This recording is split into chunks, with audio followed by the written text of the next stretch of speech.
আসসালামু আলাইকুম ওয়া রাহমাতুল্লাহি ওয়া বারাকাতুহু। বিসমিল্লাহির রহমানির রহিম। কুল্লু মান আলাইহা ফান ওয়া ইয়াবকা ওয়াজহু রাব্বিকা যুল জালালি ওয়াল ইকরাম। কুল্লু নাফসিন যায়িকাতুল মউত বাল আহইয়াউন ইনদা রাব্বিহিম ইরযাকুন।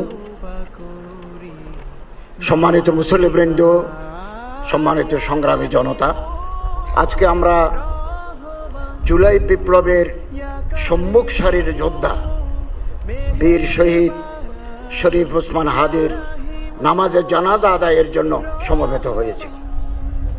তিনি শাহাদত বরণ করেছেন। আমরা আল্লাহর কাছে দোয়া করি আল্লাহ তাকে যেন শাহাদতের মর্যাদা দান করেন এবং তার জীবনের ত্রুটি বিচ্ছুতিগুলো আল্লাহ তাআলা মার্জনা করেন।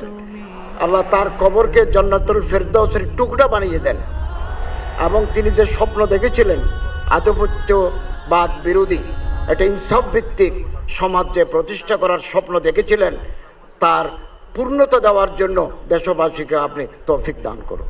সারা বাংলাদেশ আজ কাঁদছে।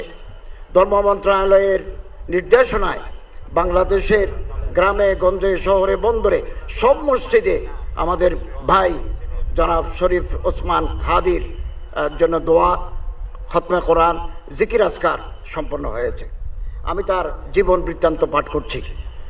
1993 সালের 30 জুন ঝালকাঠি জেলার নলছিটি উপজেলার জন্ম নেওয়া কবি শরীফ ওসমান হাদি বাংলাদেশের স্বাধীনতা ও সার্বভৌমত্বের প্রতীক হয়ে উঠেছেন।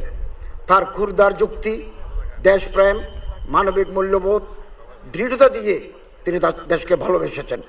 জান দেব কিন্তু জুলাই দেব না, এই স্লোগান বুকে ধারণ করা হাদি ছিলেন গুম, খুন ও বাংলাদেশের মানুষের গণতান্ত্রিক অধিকার কেড়ে নেওয়া ফ্যাসিস্ট আওয়ামী লীগের বিরুদ্ধে জুলাই পরবর্তী সবচাইতে তীব্র কণ্ঠস্বর।